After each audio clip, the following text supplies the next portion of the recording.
Well, Claire was first of two, and she was 3 pounds 6 ounces, and then Julia, a minute later, was 3 pounds 10 ounces.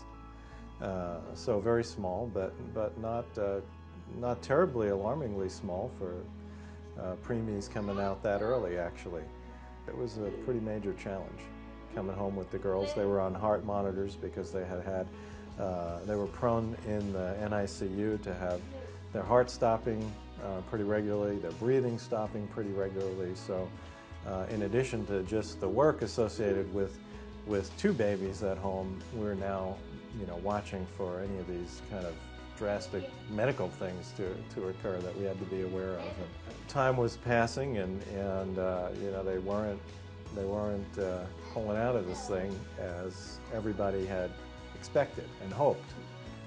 So we started to become more and more concerned at that point.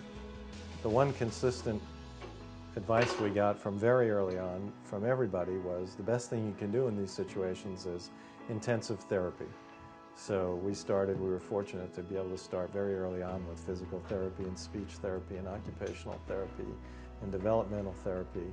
And we felt better when we finally did get to the bottom of this from a scientific standpoint, that we hadn't not done what we should have been doing all along. In other words, we were doing the best thing we could have been doing all along, which was focus on this intensive therapy. Because the goal shifts from things are going to turn out normal to put as much work into it as you can for things to turn out as good as they can possibly turn out. Well, at 3 years old, when they started in Jump Start, they couldn't sit up. They didn't have the strength of their trunk to have the muscle strength to be able to sit up like any other kid.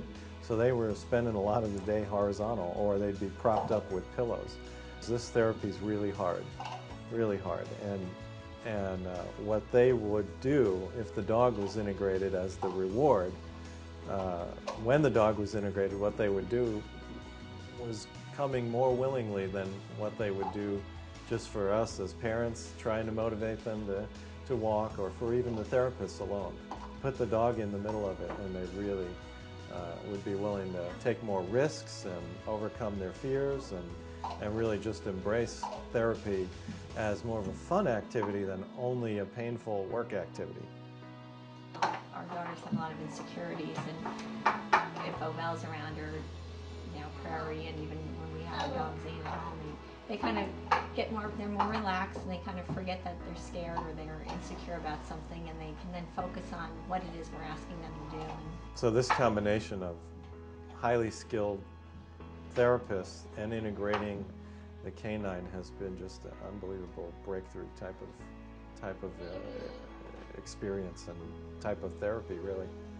So the girls just turned 7 years old in April, and as we said, they've come a really long way from where they were before starting with St. Al's, and we are getting each day a little bit more of a sense of normalcy in our family. It'll never be normal like most families, but you learn to adjust to that, and you have to, as I said, reset your expectations, and find the really good things that come out of the fun times, the happy times.